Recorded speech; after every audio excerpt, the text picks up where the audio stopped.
seeking certainty costs you time and money? Let's think about how much. That's this week on the Badass Agile Podcast.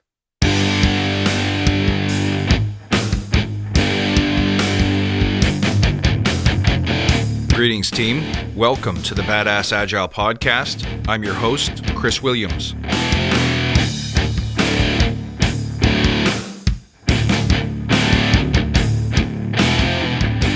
Hello, everybody. Welcome back. So great to see you. Thank you for tuning in.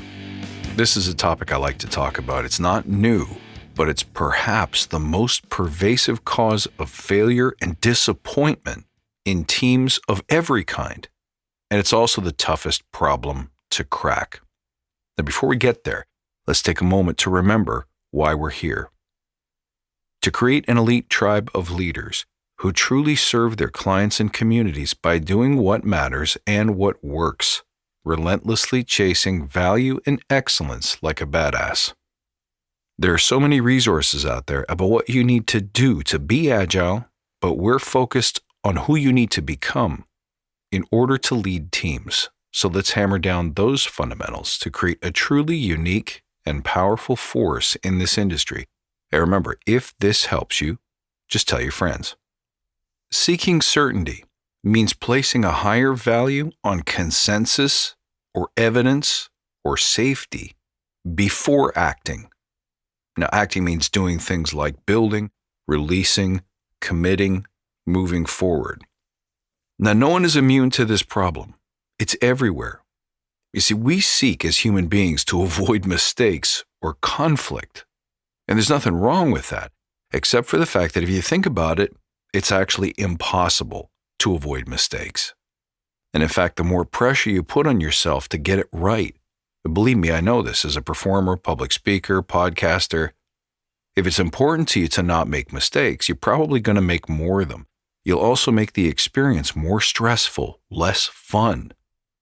The master skill we should be focusing on here is not perfection, and I think we all know that inherently. But instead, the courage to deal with the fallout of being wrong, of uttering unpopular opinion, of going against the grain, or making a mistake. Because without this courage, two really important things get taken away from you. Number one, your speed to market. And number two, having the sheen and polish and respect of being a decisive leader. So for this very reason, courage is hard to get. If this were easy, everyone would be doing it. But here are some things that might help you give yourself and others more of the courage that's required to overcome your need to seek certainty. Number one, remember, courage is a muscle, so it's not going to grow without use and challenge, without crisis and pain. Number two, challenge yourself to lean into your fear zone every day by having difficult conversations and inspiring others to do the same. It's as simple as that.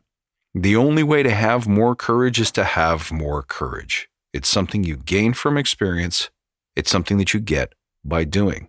So until you make the decision, until you decide that you're going to use this every day, that you're going to do the things that scare you, that you're going to say the things that are hard to say, that you're going to speak truth to people that are hard to speak truth to, nothing will change for you. Now, in my experience, when we deal with this problem, most people don't know that they suffer from it. This tends to feel like the way that we've always done things. So if you're serving clients, if you're a consultant, maybe you're joining a new team, be prepared. This is not an easy thing to convince other people to do, but the cost of not changing is exceptionally high. And I can tell you again from experience that seeking certainty and safety is the primary reason why agile projects fail. If we say we don't get good executive support, it's because we have failed to gain it. If we feel that leadership or management is not properly engaged, it's because we were afraid to ask for it.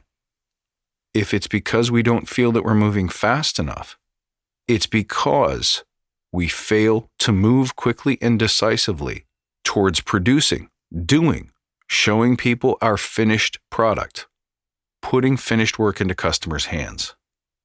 So as an agile leader, you're going to encounter people who are simply not trained in and maybe even don't know they need to be trained in, having the courage to leap.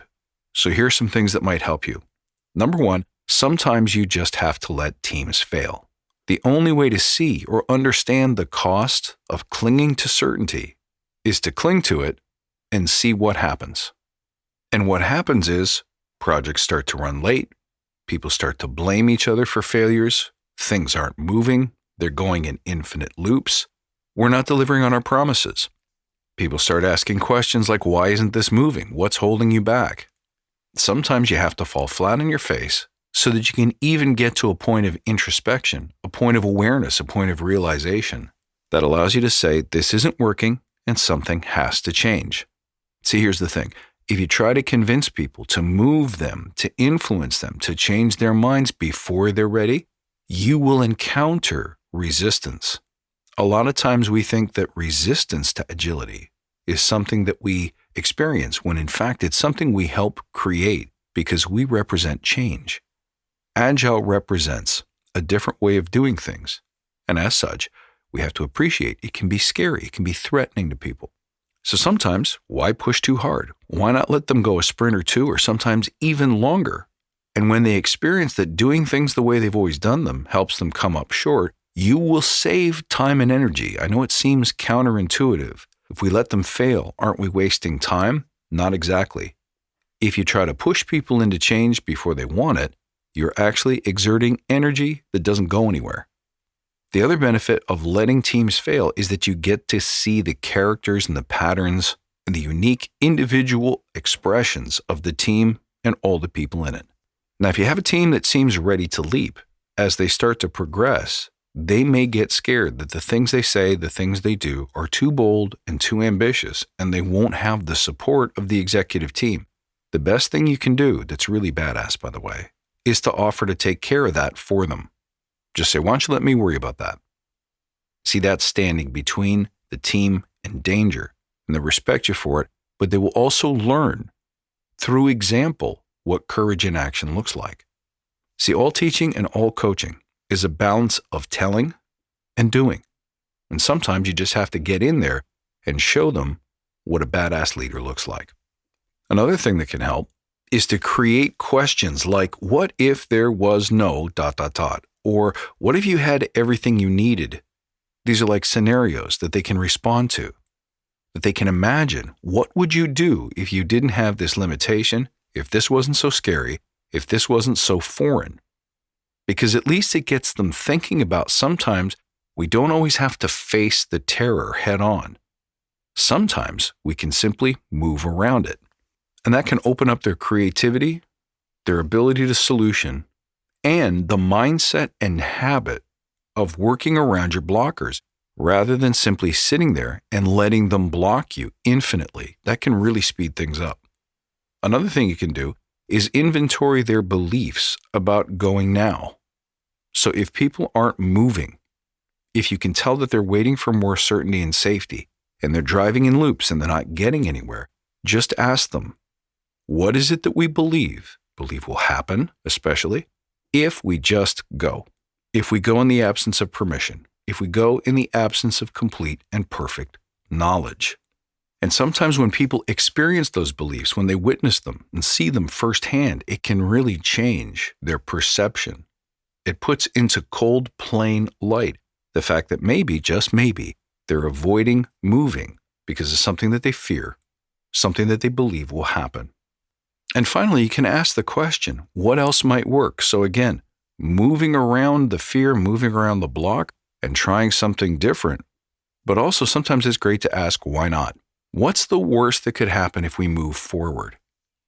Also known as, yeah, I get that this is scary. I get that this is different. I get that we're not comfortable here.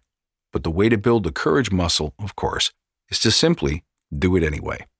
It's these skills and these beliefs that will really help your team grow and perform. And it's okay if they don't have it when you first meet them. In almost every case, it has to be grown, it has to be flexed, and it has to be developed. But it almost always starts with you. It requires that you become the change that you want to see in your client, team, or organization. Friends, thank you very much for listening. I hope you enjoyed this one. You can reach out at badassagile.com. You can find me on Twitter at badass_agile. And don't forget to check out the Facebook Badass Agile Listener Lounge and check us out on LinkedIn. I appreciate you listening once again. Take care. Look forward to seeing you next time. And until then, stay badass.